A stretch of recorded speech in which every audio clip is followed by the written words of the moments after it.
தேசிய இனத்தின் ஒற்றை நம்பிக்கை, தமிழ் பேரினத்தின் இருளற்ற வந்த பேரொளி எங்கள் தாய்ப்புலி செந்தமிழன் சீமான் உங்களோடு.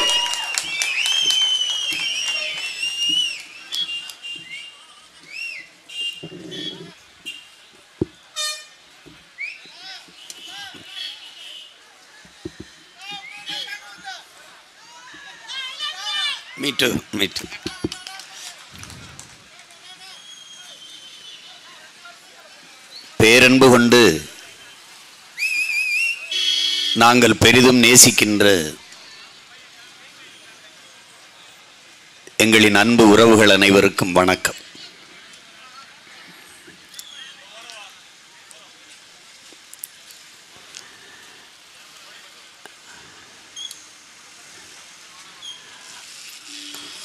உங்கள் பிள்ளைகள்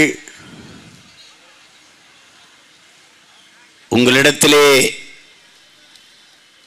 கேட்டு வருவது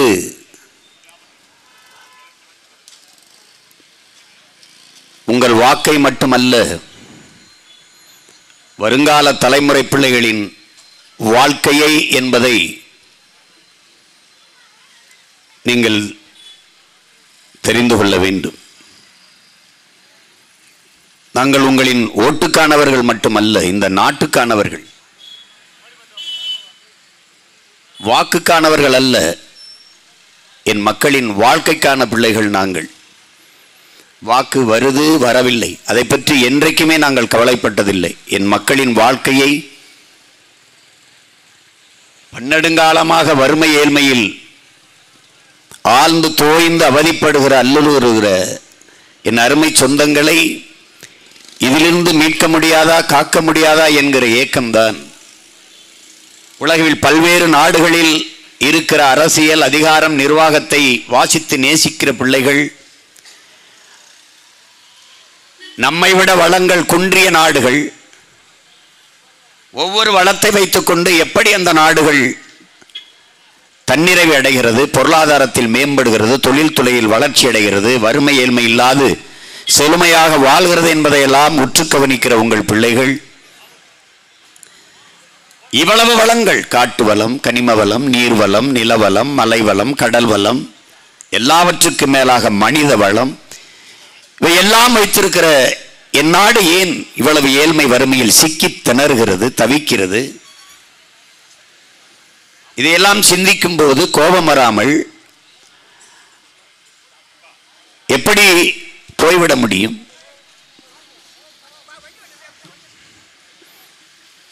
இங்கே ஒரு சிக்கல் இருக்குது, ஒரு பிரச்சனை.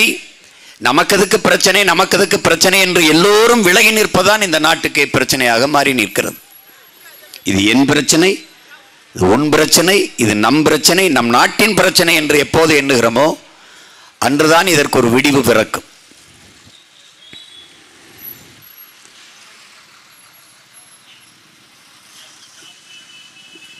அறிவார்ந்த தமிழ் சமூக சொந்தங்களே, என்னிலும் இளைய என் தம்பி தங்கைகளே, நாம் ஆட்சி மாற்றத்திற்கு வந்த பிள்ளைகள் அல்ல. ஒரு கட்சியை மாற்றி இன்னொரு கட்சியை ஆட்சியில் அமர்த்துவதால் இங்கே என்ன நடந்திருக்கிறது, நடந்துவிட போகிறது. நம்முடைய கோட்பாடு என்பது அடிப்படை அமைப்பு அரசியல் மாற்றம். நாம் அரசியல்வாதிகள் அல்ல, லட்சியவாதிகள், புரட்சியவாதிகள். கட்டிய கட்டடத்திற்கு வெள்ளையடிக்க வந்தவர்கள் அல்ல. பழுதாய் போன கட்டடத்தில் சன்னக்கட்டையை பேத்து கதவை மாற்றி சீர்திருத்த வந்தவர்கள் அல்ல. அந்த கட்டடத்தை இடித்துவிட்டு புதிய கட்டடம் கட்ட வந்த புரட்சியவாதிகள் என்பதை என்னிலும் இளையோர் எதிர்கால தலைமுறையை ஒரு புரட்சிகர தலைமுறையாக மாற்றி படைக்க நிற்கிற என் தம்பி தங்கைகள் கவனத்தில் எடுத்துக்கொள்ள வேண்டும். இந்த அடிப்படையே தவறாக இருக்கிறது, மாற்றணும், அமைப்பை மாற்றணும். ஒரே ஒரு உதாரணம், அமைப்பை எப்படி மாற்றுவது? அது பலமுறை என்ன பேசிட்டு இப்போது இந்த விக்கிரவாண்டியில் ஒரு இடைத்தேர்தல் தேவையில்லை என்கிறேன். இது அவசியமற்றது. இந்த தேர்தல் யார் காசிலே நடக்கிறது? மக்கள் காசிலே.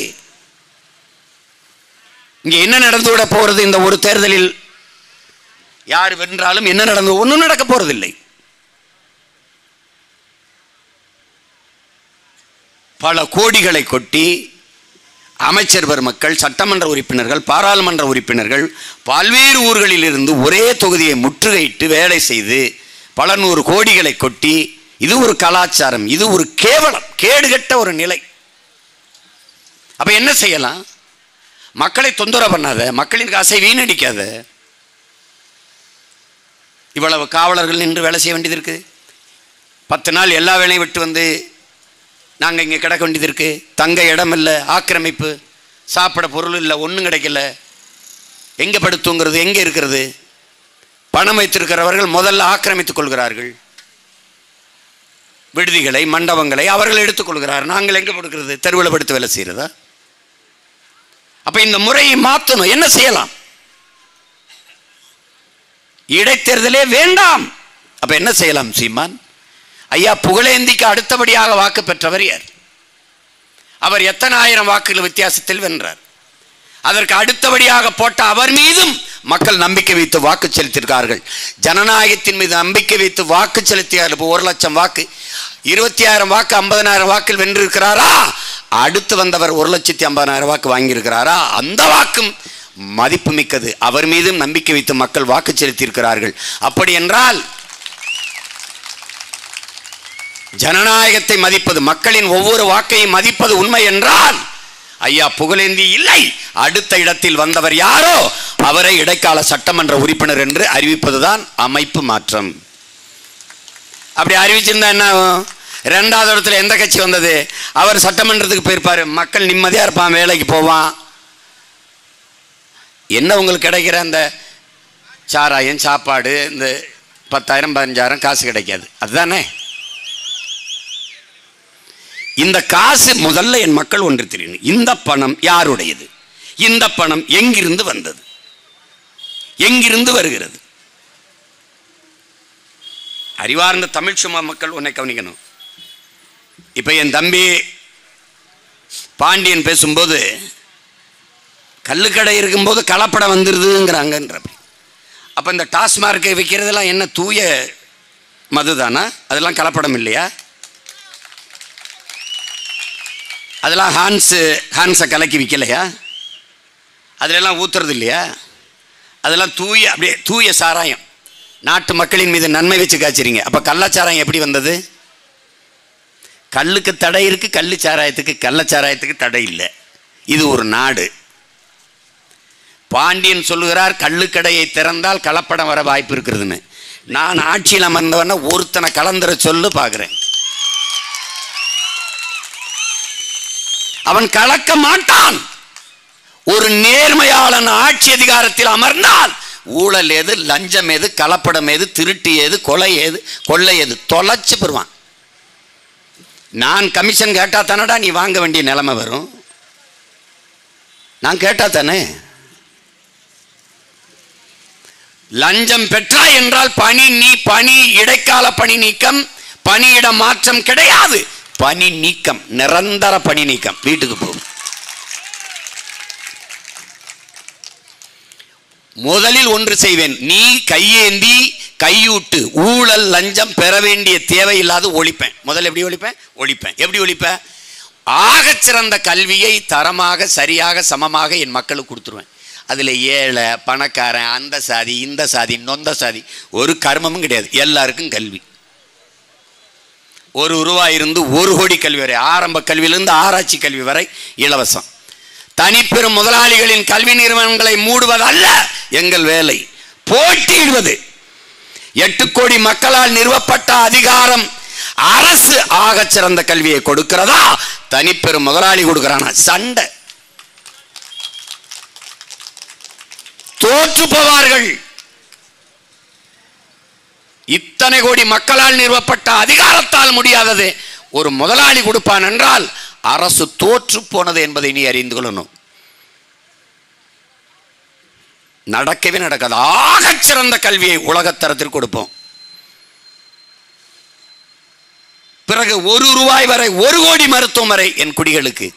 அது 90 வயசு அப்பத்தால இருந்தாலும் சரிதான், அவள் இந்த தேசத்தின் தாய். அவளுக்கு மருத்துவம், தரமான சரியான சமமான மருத்துவம். மக்களுக்கு எதற்காக பணம் தேவைப்படுகிறது? பெருமகனார் அப்துல் கலாம் அவர்கள் கூட சொல்கிறார், நம் மக்களுக்கு அதிகப்படியாக பணம் தேவைப்படுவது கல்வியும் மருத்துவம் தனியார் மயப்படுத்தப்பட்டு விட்டதால் தரமான கல்வி தரமான மருத்துவத்தை பெறுவதற்கே அதிக பணம் தேவைப்படுகிறது. அதற்கு தேவைக்கு அதிகமாக பொருள் ஈட்ட வேண்டிய நிர்பந்தம் ஏற்படுகிறது. அதனால் கையேந்த வேண்டிய தேவை உருவாகிறது. இந்த நிலையை ஒழித்தால் 10,000 சம்பளம் என்றால் அதை செலவு பண்ண உனக்கு செலவழிக்க முடியாது. ஏன்னா உனக்கு செலவு இல்லையே. அந்த நிலையை உருவாக்கணும். கலப்படம் யார் செய்வா? 10 லிட்டர் தான் கல் இறக்க முடியுதுன்னா அது 20 லிட்டர் ஆக்கிறதுக்கு கலப்படம் செய்வாங்க. அது தேவையில்லை என்று முடிவெடுத்துட்டா முடிஞ்சு போச்சு. நீ உரிய விலையை கொடுத்து கொள்முதல். என் தங்கை சொல்ற மாதிரி அரசு பணி. பனை ஏறுவது குறிப்பிட்ட சமூகம், சட்டிபானை செய்வது குறிப்பிட்ட சமூகம், முடி திருத்துவது ஒரு குறிப்பிட்ட சமூகம், துணி வெளுப்பது ஒரு குறிப்பிட்ட சமூகம், மீன் பிடிப்பது ஒரு குறிப்பிட்ட சமூகம். இதை மாத்துறதாண்டா புரட்சி. இதை மாத்தணும்.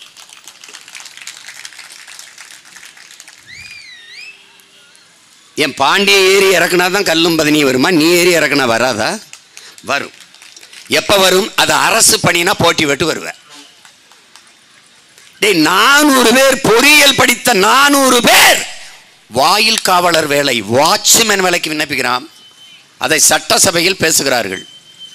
400 பேர் இன்ஜினியர்ஸ் வாட்ச்மேன் வேலைக்கு விண்ணப்பித்திருக்கார்கள், வாயில் காவலர் வேலைக்கு என்று.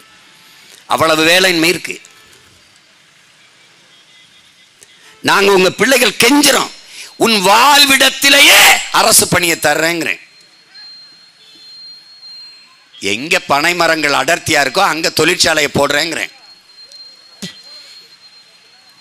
பதனிலிருந்து கருப்பட்டி, பணம் கற்கண்டு, அவன் தம்பி விட்டுட்டான் பாண்டிய, பனங்கிழங்கு, பணம் பழத்திலிருந்து மிட்டாய்.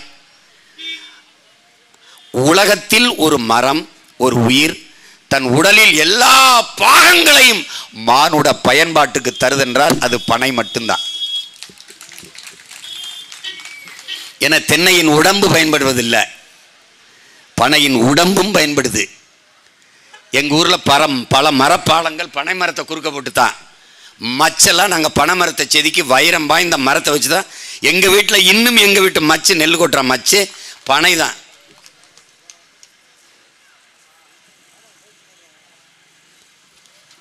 உலகம் இயற்கை உணவுக்கு திரும்பி கொண்டிருக்கிறது. என் உடன் பிறந்தவனே, உங்கள் அண்ணன் வந்தா ரேஷன் கடையில் வெள்ளை சர்க்கரை, அது பேனிட், கருப்பட்டி வெல்லம் தான் விநியோகம் பண்ணுவேன்.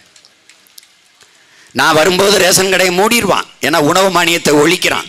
நான் வரும்போது வேற கடையை திறப்பேன். எப்படி? நெய்தல் அங்காடி, மருதம் அங்காடி, குறிஞ்சி அங்காடி என்று அங்கங்க திறந்து என் மக்களுக்கு குறைந்த விலையில் கொடுப்பேன். நெய்தல் அங்காடி நான் மீன் நானே பிடிப்பேன். தான் சொந்தமாக படகு வச்சிருக்கேன், நான் பிடிக்கிறேன், பிடிச்சு எனக்கு வித்துரு. நான் ஏற்றுமதி செய்கிறேன் உலக நாடுகளுக்கு. தமிழ்நாடு அரசு ஆக சிறந்த உணவுகளை ஏற்றுமதி செய்யும். நெய்தல் அங்காடி, மருதம் அங்காடி, அரிசி, தக்காளி, வெண்டைக்காய், சொரக்காய், பூசணிக்காய், கீரை எல்லாம் நான் விற்கிறேன். உனக்கு வந்து வாங்கிட்டு போக சோம்பேறித்தனமா இருக்கா? அமேசான், இந்த ஸ்விக்கி, சுமோட்டோ, அந்த அரிசி, அப்பா 2 பிரியாணி எனக்கு ஆர்டர் பண்ணு, இவனெல்லாம் தூக்கிட்டு நானே வச்சிருப்பேன். படித்த இளைஞர்களுக்கு நானே மோட்டர் பைக் கொடுப்பேன், நானே அதுக்கான வண்டி வாங்கி கொடுப்பேன். நீ சொல்லிட்டு வச்சுக்கோ, ஒப்பந்தம் பண்ணிட்டு வச்சுக்கோங்க, ஐயா எனக்கு 1/2 கிலோ கீரை, கொஞ்சம் கீரை, 1 கிலோ தக்காளி எல்லாம் போட்டு கொண்டு வந்து கொடுத்துருவான். நீ காசை கொடுத்துட வேண்டியதான். நீ தான் உழைக்க சோம்பேறி தனப்பட்டு வெளியேறிட்டியே.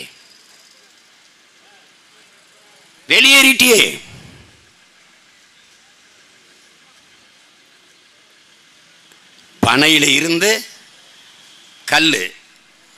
கல்லில் காய்ச்சிற கருப்பட்டி அதிக விலைக்கு போகுது. பதநீரில் சுண்ணாம்பு தேய்க்கிறது கூட கலப்படம்ங்கிறான். அவன் துளி கூட கலப்படத்தை விரும்பாத இவன் தன் தாய்மொழியில் பிறமொழி கலந்து வச்சுட்டுக்கிறான். பாலில் தண்ணி கலந்தா வாங்குறதில்ல, எண்ணெயில் தண்ணி கலந்தா வாங்குறதில்ல, மசாலாவில் செங்கல் பொடியை கலந்தா வாங்குறதில்ல, அரிசியில் கல் கிடந்தா வாங்குறதில்ல. எதுலேயும் கலப்படம் பிரிக்காது.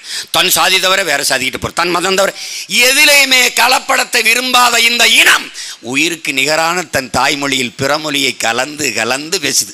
இங்கிலீஷு சமஸ்கிரி தான் கொடுமை. இது ஒரு சபிக்கப்பட்ட இனமாக, ஒரு சிதைந்த அழிந்து போன சமூகமாக மாறிடுச்சு தமிழ் சமூகம். கள்ளுக்கடையை இவர்கள் திறக்க மாட்டார்கள். ஏனென்றால் இவர்கள் வியாபாரம் வீழ்ந்துவிடும்.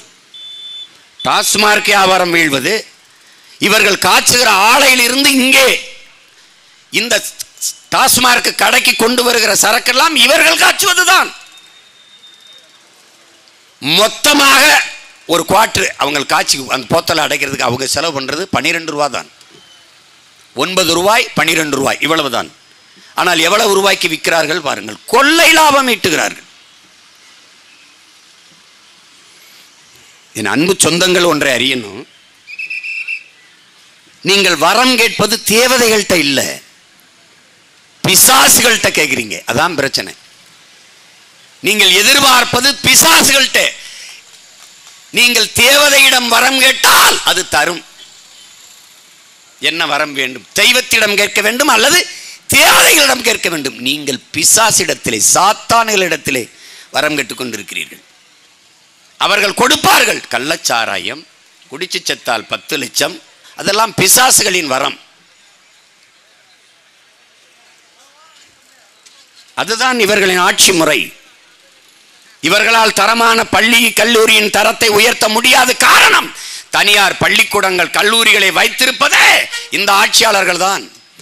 அரசு பள்ளி கல்லூரியின் தரத்தை உயர்த்திவிட்டால் அங்கே இவர்கள் வியாபாரம் படுத்துவிடும். எனக்கு ஒரு மயிரும் இல்லை, எவன் விழுகிறான் போறான். என் நாட்டு மக்களின் நலன் தான். வருவேன், அரசு பள்ளி கல்லூரியின் தரத்தை உயர்த்துவேன். மருத்துவம், எவன் மருத்துவனை திறந்தான்னா 3 என் மருத்துவமனை தமிழ்நாடு அரசு மருத்துவமனை தரமா இருக்கும். ஏன்னா தமிழன் நடத்துகிற அரசு, தமிழன் உலகத்திலே தலை சிறந்த இனத்தின் மக்கள், அறம் சார்ந்து வாழ்ந்த மக்கள். அறம் சார்ந்து வாழ்ந்தவன் எப்படின்னு சொல்ற? அறம் சார்ந்து வாழ்ந்தவன். மனுநீதி சோழன் இருந்தானா இல்லையா மறந்துரு. கற்பனை கதை வச்சுக்க, கதைடா வச்சுக்கடா. ஒரே மகன் இளவரசன் மாட்டு கண்ணுக்குட்டியை, பசுமாட்டு கண்ணுக்குட்டியை தேர்காலில் இடறி இறந்து போகுது. அது ஏற்றி செத்து போகுது. வாசல்ல ஆராய்ச்சி மணி கட்டி வச்சிருக்கான். இப்போலாம் அப்படி இருக்கான்னு பாரு, கட்டி வச்சிருக்கான். பசுமாடு வந்து தன் கண்ணுக்குட்டி இறந்ததுக்கு நீதி கேட்டு மணி அடிக்குது. உடனே அரசு வந்து என்னன்னு கேட்குறான். இந்த மாதிரி தேர்காலில் சிக்கி அந்த பசுவின் கண்ணுக்குட்டி இறந்துருச்சுன்ட்டு மாட்டுக்கு நீதி சொல்லணும்னு நினைக்கிறான். தன் ஒரே மகனை அதே தேரை ஓட்டி அதே தேரில் ஏற்றி சாகடிச்சிடறான். இது நடந்திருக்குமா நடந்திருக்காதா அதை விடு, கதை. ஆனாலும் தமிழன் கதையிலும் மாட்டுக்கு நீதியை சொன்னான் என்பது நீ தெரிஞ்சுக்கணும்.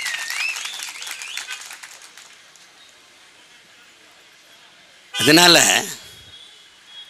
அறம் சார்ந்து வாழ்ந்து நின்ற மறவர்கள் நாம். நீ இவ்வளவு வரலாறு படிச்சு வாயேன். எல்லா நாடுகளையும் படையெடுத்து வென்ற தமிழின முன்னோர்கள், குறிப்பாக அருண்மொழியும் அவன் மகன் அரசேந்திரனும், எந்த நாட்டையாவது தமிழின மக்கள், தமிழின முன்னோர்கள் அடிமைப்படுத்தி ஆண்டார்கள் என்ற ஒரு செய்தியை சொல்றா பார்ப்போம். கிடையாது. போவான், கொடியேற்றுவான், இது என் ஆளுகைக்கு உட்பட்ட நாடு, நீ எனக்கு கப்பங்கட்டு, நீ ஆண்டுக்க வந்துடுவான். அப்படிதான் இலங்கையும் விட்டுட்டு வந்தான் நம்ம பாட்டன் அருண்மொழி.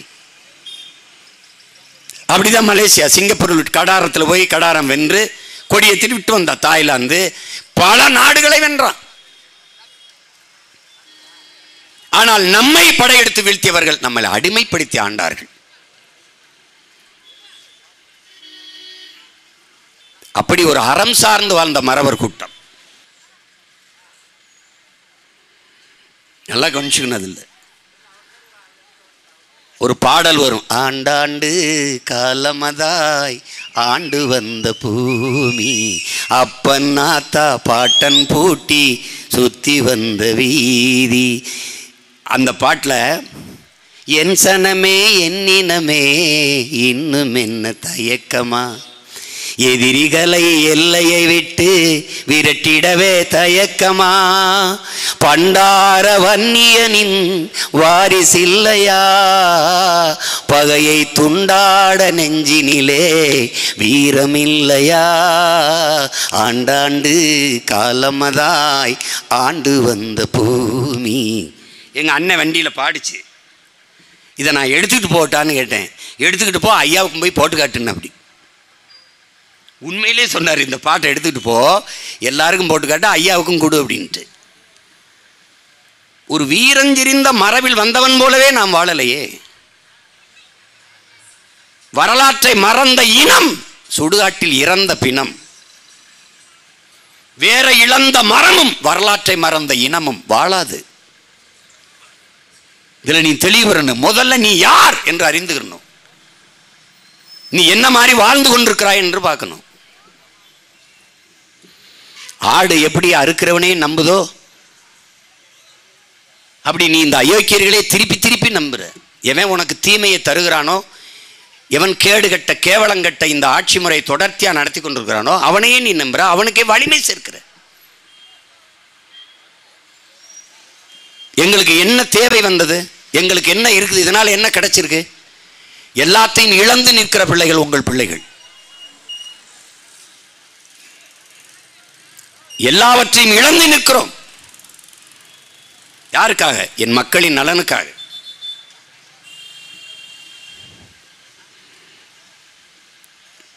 சொல்றாருல்ல லெனின், நீ அதிகமா சாதிக்க நினைக்கிறீன்னா அது நீ நிறைய இழக்க வேண்டியது இருக்கின்றது. நிறைய இழக்கணும், நீ எல்லாத்தையும் இழக்கணும். அப்பதான் அதிகமா நீ சாதிக்க முடியும், நீ நினைத்ததை அடைய முடியுங்கிறது. எது ஒன்றையும் இழக்க தயாராக இல்லாதவன் பிரிதொன்றை அடைய முடியாது. தன்னை தாழ்த்தி கொள்ள தயாராக இல்லாதவன் தலைமையேற்கிற தகுதியை பெறமாட்டான். கைகட்டி வேலை செய்ய தயாராக இல்லாதவன் கை நீட்டி கட்டளையிடுகிற தகுதியை பெறமாட்டான். இதுதான் உலகம் முழுமைக்கும் இருக்கிற தத்துவ கோட்பாடு, நிலைப்பாடு. அறிவிற்சிறந்த என் தம்பி தங்கைகள், நீங்கள் விழிப்புணர்வுற்று அறிவு தெளிவு பெற்று அரசியல் விழிப்புணர்வு பெற்று எழாமல் இந்த மண்ணை மக்களை சரி செய்ய முடியாது. இங்கே எதை சுற்றி அரசியல் நகர்கிறது என்பதை நீ கற்றுக்கொள். சாதி மதம் சாமி அத கடவுள் இதை பற்றி பேசிக்கொண்டு இருப்பவர்கள் மக்களை பற்றி சிந்திக்க மாட்டார்கள். அதற்கு அவர்களுக்கு தேவை இருக்காது. இப்ப குறிப்பா பிஜேபி எடுத்தீங்கன்னா சாதி பேசும், மதம் பேசும், சாமி கடவுளை பேசும். கடவுளை பேசும். அவசரமா ராமர் கோயிலை கட்டி முடிப்பதற்கு முன் 24 தேர்தலுக்கு முன்னாடி திறக்க வேண்டிய தேவை ஏன் வந்தது மோடி அவர்களுக்கு? கடவுள் மீது, மக்களுக்கு இறை மீது இருக்கிற நம்பிக்கையை வாக்காக மாற்றுவதற்கு ஒரு கேவல அரசியல், அது ஒரு கேடுகட்ட அரசியல். அவசரமா கட்டி முடிக்காததை மேற்கூரை எல்லாம் செட்டு போட்டு திறந்துட்டார். இப்போது மழை பெய்யும் போது ராமர் கோயில் ஒழுகுது. அதுக்கு வருத்தம் உண்டா? அதுக்கு யாராவது கேள்வி கேட்டா பதில் உண்டா? கட்டினார்கள், அது தனக்கு பெரிய அறுவடையை தரும், எல்லோரும் வாக்கு செலுத்துவார்கள் என்று அடித்தான் அகிலேஷ். ஆயத்து தொகுதியிலே, பொது தொகுதியிலே ஒரு தாழ்த்தப்பட்ட ஒரு மகனை நிறுத்தி அதே இடத்தில் அவர்களை தோற்கடித்தான். முடிந்தது. உண்மையிலேயே ராமர் இருக்கிறார் என்பது அதுலதான் தெரியுது. இவங்களை ஒழிக்கணும்டான்னு அவனை வெல்ல வச்சு விட்டான். இனி பேச மாட்டார்கள். அறிவிற்சிறந்த தம்பி தங்கைகளே, பாகிஸ்தான் மட்டும் பக்கத்து நாடாமல் இல்லாமல் ஒரு ஆஸ்திரேலியா, ஆப்பிரிக்கா இருக்கிற இடத்துக்கு தள்ளி இருந்தால் இவர்களுக்கு ஏதாவது அரசியல் இருந்திருக்குமா என்றார். நீனே யோசிச்சு பாரு. மாட்டை பற்றி பேசுகிற பசுமாடு பசுமாடு பசுமாடுன்னு உலகத்திலே அதிகமாக மாட்டுக்கறி ஏற்றுமதி செய்கிற ஒரே நாடு இந்தியா. பீஃப் எக்ஸ்போர்ட் ஹே, இந்துஸ்தான் நம்பர் 1 ஹே. நம்மாலே பேசுறாரு. நான் சொன்னா நீ நம்பல. 24 லட்சம் டன் ஆண்டு ஒன்றுக்கு ஏற்றுமதி செய்கிறாங்க. அதிகமாக அந்நிய செலாவணியை ஈட்டுகிற ஏற்றுமதி மாட்டுக்கறி ஏற்றுமதி தான். மற்றவர்களுக்கு ஏற்றிவிட்டு அவன் வாயிலை ஊட்டி விடுவது தர்மம், புனிதம். உள்ளவன் சாப்பிட்டால் அடிச்சு கொல்லணும், அது கர்மம், அது அவர்களுடைய தர்மம். எப்படி இருக்கு பாரு. இங்க ஒரு கோட்பாடு இருக்குடா, மாட்டுக்கறி தின்பவன் அடிச்சாதி, அடிப்படை சாதி, அடித்தட்டு சாதி. மாட்டு பால் குடிப்பவன் இடைச்சாதி, மாட்டு மூத்திரம் குடிப்பவன் உயர்ந்த சாதி. இது ஒரு கோட்பாடுடா. இதையெல்லாம் ஒழிக்காம நீ என்னடா உருப்பட போற? என்ன உருப்பட போற? ஒரு 5 ஆண்டு இந்த அண்ணன் தங்கச்சிட்ட கொடுத்து பாடுறா, நாட்டை சொர்க்கமா மாத்தி படைக்கலனா கேள்றா பாரு. எங்களுக்கு ஒரு கனவு இருக்குடா, 200 ஆண்டுகளுக்கு பிறகு என் இனம் எப்படி வாழ வேண்டும் என்ற உன்னத கனவை கொண்டிருந்த தலைவனின் பிள்ளைகள் தான் நாங்கள். அப்படி ஒரு தலைவனின் மக்கள் நாங்கள்.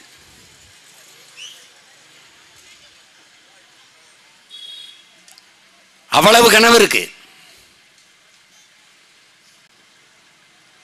1000 ரூபாய் ஆட்டுக்கறி, 1000 ரூபாய்.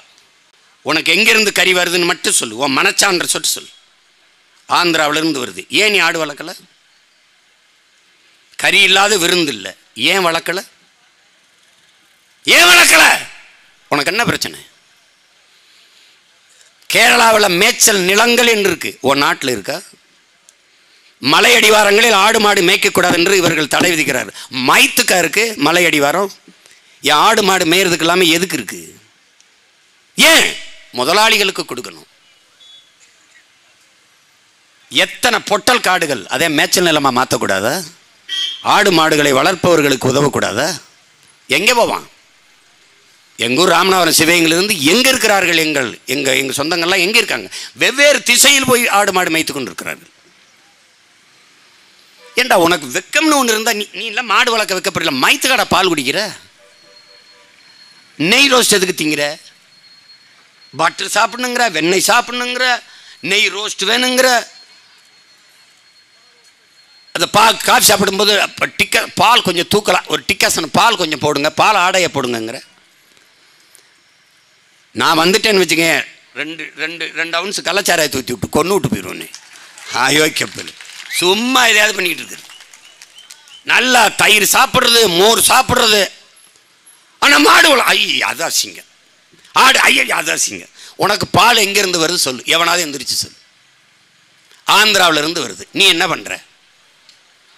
உன் மாநிலத்தில் உன் நாட்டில் லிட்டர் பால் என்ன விலைக்கு விற்க வேண்டும் என்பதை தீர்மானிக்கிறவன் ஆந்திர முதலாளி. அவன் லிட்டர் 10 ரூபாய்னா இங்கே 10 ரூபா தான். நீ இப்படி ஒரு நாடை பார்த்திருக்கியா? இந்த தண்ணீர் விநியோகம் பண்ணுறான் பாரு, அப்பலோ கிண்லே இதெல்லாம் இருக்கான் பாரு, மினரல். இவன் ஒரு போராட்டம் நடத்துறான்டா, விநியோகம் பண்ணல, எனக்கு பிரச்சனை, எனக்கு இதுன்னு. மக்கள் போராடுறாங்க, அவன் என்ன கேட்குறானோ அதை கொடுத்து விடு, சட்டுன்னு எங்களுக்கு தண்ணி வரலைன்னு. இப்படி ஒரு அரசு எங்கேயாவது பார்த்திருக்கியா? அரசுகிட்ட எங்களுக்கு தண்ணி கொடுன்னு கேட்கல, விற்கிற அப்பலோ முதலாளி இருக்கல, அவன் பிரச்சனையை உடனே தலையிட்டு தீர்த்து விடு. நீ என்னத்தை படிக்கிற, என்னத்தை சிந்திக்கிற, எதை சிந்திப்ப, எதுக்கு கோவப்படுவ? ஆடு மாடு வளர்த்தல் அரசு பணியா நான் மாற்றுவேங்கிற, அவ்வளவு கேவலமா அமைக்கிற. எங்க ஒரு ஆட்டுக்காரங்கிற, எங்க ஒரு மாட்டுக்காரங்கிற, ஆடு மேய்க்க போக சொல்றாரு, மாடு மேய்க்க போக சொல்றாரு. நீ ஏன் நீ வர? நீ போதம்பி, நீ ஐஏஎஸ் ஐபிஎஸ் டாக்டரா போதம்பி, டாக்டர் போ டாக்டர். பசிக்கு சோறு தின்னு வச்சுக்க, தூக்கி போட்டு மிதிச்சு எடுத்து தந்துருவேன். அங்க டாக்டர் உட்காந்துக்கிட்டு, நல்ல பால் குடிங்க, ஹெல்த்திக்கு முட்டை சாப்பிடுங்க, எக் எடுத்துக்கிறங்க, கீரை எடுத்துக்கிறங்க, கீரை வெஜிடபிள்ஸ் எல்லாம் கத்திரிக்காய், தக்காளி, இந்த முருங்கைக்காய் அதெல்லாம் எடுத்துக்கிறங்க, புடலங்க, அந்த மாதிரி பிக்கங்காய், புடலங்க, அந்த மாதிரி வெஜிடபிள்ஸ் நிறைய எடுத்துக்கிறங்க. அதெல்லாம் உங்கள் ஒப்பன் விளைய வச்சு கொடுப்பானா, எங்கப்பன் விளைய வச்சு கொடுப்பானா டாக்டர்? எவன் கொடுப்பேன்?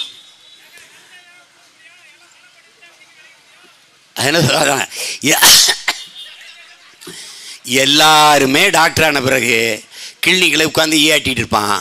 மச்சான் என்னடா பண்ணுற? சும்மாண்டாருங்க, வாடா 2 வாரம் ஆளுக்கு ஒரு ஊசி போட்டு விளையாடுவோம். இதுதான் நடக்க போகுது. எல்லாருமே டாக்டர்னா நோயாளியார். மருத்துவரே தேவைப்படாத ஒரு தேசத்தை படைக்கிற கனவை கொண்ட மக்கள் உங்கள் பிள்ளைகள். நல்ல குடிநீர், நல்ல உணவு, நஞ்சில்லா உணவு, நல்ல காற்று, பாதுகாப்பான சுற்றுச்சூழல், சுகாதாரமான சுற்றுச்சூழலை கொடுத்து விட்டால் நோய் எது? நோய் எது? மருந்தை கண்டுபிடிச்சுக்குவான், நோயை உற்பத்தி செய்வான். நீ என்னைக்கு கேட்ட எவ்வளவு காலமா இருக்கு புற்றுநோய்? அதற்கு மருந்து இன்னும் கண்டுபிடிக்க முடியவில்லை. எவ்வளவு காலமா வந்திருக்கு எய்ட்ஸ்? அதுக்கு மருந்து இன்னும் கண்டுபிடிக்க விடவில்லை. இதையெல்லாம் விட பெருநோய். கடைசியா எனக்கு அப்பப்ப சளி பிடிக்குது. உலகத்திலே என்னை அதிகமாக பிடிச்சது அதுக்கு மட்டும்தான். சளி பிடிச்சுக்கிறோம். அப்போ வேர்க்கும்போது துடைக்க மாட்டேன். ஜிம்முக்கெல்லாம் என் மனைவி திட்டிட்டு சோர்ந்துட்டா, அப்படி துண்டு எடுத்து தொடங்க, வேர்த்தா தொடங்க அப்படின்னு. அந்த ஈரத்தோட தண்ணியை குடிச்சோன்னு சளி பிடிச்சிக்கணும். சளி பிடிச்சோன்னா எனக்கு சுற்றி என் தம்பி தான், எல்லாரும் டாக்டர்ஸ். ஒருத்தன் தான் உண்மையை பேசுனான், டேய் ரொம்ப சளியாக இருக்குடா, ஏதாவது சிறப்பு ஏதாவது மாத்திரை ஏதாவதுண்ணா, கொடுத்து விட்றேன் சாப்பிடுங்க அப்படின்னு. அண்ணே என்ன சாப்பிட்டாலும் ஒரு வாரம் இருந்து தானே போகும். என்னடா சொல்கிற? ஆமாண்ணே. இந்த மாத்திரையெல்லாம் சாப்பிட்லன்னா 1 வீக்ண்ணே, சாப்பிட்டா அப்போ 1 வீக்ண்ணே. ஏன்டா? அண்ணே சளிக்கு உண்மையிலே மாத்திரை மருந்து இல்லைண்ணே. சிரிக்காத, உண்மையிலே இல்லை. சிரிக்காதங்கிற, என்ன சிரிக்கிற? சத்தியமாக இல்லைப்பா. ஆனால் நீ கொரோனா ஊசி வந்துருச்சுன்னு போட்டேன். அது எப்படா ஒரு வாரத்தில் கண்டுபிடிச்சி உலகம் பூரா விற்று பெருந்தவத்தை சம்பாரிச்சிட்டு போயிட்டான்.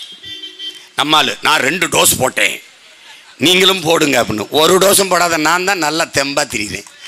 ஒன்றும் போடல. போடா, எல்லாமே வியாபாரம் தம்பி, வியாபாரம். நீ வெக்கப்படுற. ஒரு கேள்வி கேட்குறேன்னு சொல்லு. ஆடு மாடு கோழிக்கு வைத்தியம் பார்க்குற டாக்டர், விலங்கியல் மருத்துவர், வெட்னியர் டாக்டர் அரசு மருத்துவரா இல்லையா? அதை மட்டும் சொல்லு. அரசு மருத்துவரா இல்லையா? சரி, ஆடு மாடு நாய் கோழி இதுக்கெல்லாம் மருத்துவம் பார்க்கிறவர் வெட்னியர் டாக்டர், அரசு மருத்துவர். ஆடு மாடு கோழி வளர்க்கிற ஆத்தாளப்ப அரசு பணியா இருக்கக்கூடாது. எப்படி? சரி, உலகத்துக்கு சாப்பாடு போடுகிற என் தாய் தந்தையர் அரசு பணியாளர் இருக்கக்கூடாது. ஆனால் டாஸ்மார்க்ல சரக்கு ஊத்தி கொடுப்பவர் அரசு எம்ப்ளாய். எப்படி இருக்கு? டே, இதுக்கு அவமானப்படுறா, கேவலப்படு, வெக்கப்படு. எவனாவது நீ நாளைக்கு நான் இதையெல்லாம் அரசு பணியாக மாற்றும் போது நீ வருவேன்னு பார்த்தேன். இவன் முகநூல்ல நம்மளை ரொம்ப கேலி பண்ணாடா, எங்கே ஒரு ஆட்டுக்காரன்ட்டு. இருட்டு அறையில் போட்டு 1 மாதத்துக்கு தண்ணி சோறு எதுவும் தராமல் வச்சு நீ தானே பேசினவன். சும்மா எது பேசுறது, எது அசிங்கம்னு பேசுறது இல்லை, எது அவமானம்னு தெரியறது இல்லை, எது கேவலம்னு தெரியறது இல்லை, எது இழிவென்று தெரியறது இல்லை. எந்த வேலையும் செய்யலாம், இழிவல்ல. எந்த வேலையும் செய்யாமல் இருப்பதுதான் இழிவு.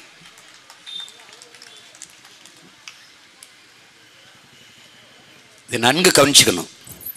எங்கள் தலைவர் எங்களுக்கு கற்பிச்சது என்ன தெரியுமா? வீழ்வதல்ல தோல்வி, வீழ்ந்தே கிடப்பதுதான் தோல்வி.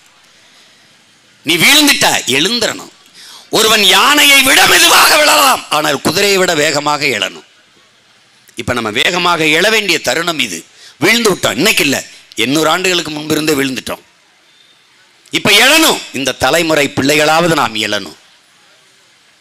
அன்பு தம்பி தங்கைகளே, அருமை பெற்றோர்களே, தமிழின மக்களுக்கு கை கால்களில் விலங்கிட்டு இருந்தால் உடைத்து நொறுக்கலாம், உடனடியாக விடுதலை பெற்று பறக்கலாம். ஆனால் அவன் மூளைக்குள் விலங்கு, சிந்தனையில் விலங்கிட்டு அடிமைப்படுத்தியிருக்கான். அதனால என்ன? நம்மால் முடியுமா? இதெல்லாம் நடக்குமா? இதெல்லாம் யார் செய்யறது? இதெல்லாம் சரி. நீ ஏதாவது கேள, அந்த என்னப்பா ஓட்டு காசு யாருப்பா கொடுக்கல? ஏமா யாருப்பா வாங்கல? அம்மா அவன் லஞ்சம் வாங்குறானே யாருப்பா வாங்கல? அம்மா ஊழல் சரி எவன்ப்பா செய்யல? இந்த சகிப்புத்தன்மை தான் அடிமை நிலை உருவாக காரணமா இருக்கு. அடிமைங்கிற யாரு? அநீதி எதற்கு துணிவில்லாதவன் சகித்துக் கொள்கிறான், தொடர்ச்சியாக சகித்துக் கொள்கிறான், அடிமையாகிறான். அப்படி சகித்து அடிமையாகி போன இனத்தின் கூட்டமாக அன்னை தமிழ் சமூகம் மாறிவிட்டது.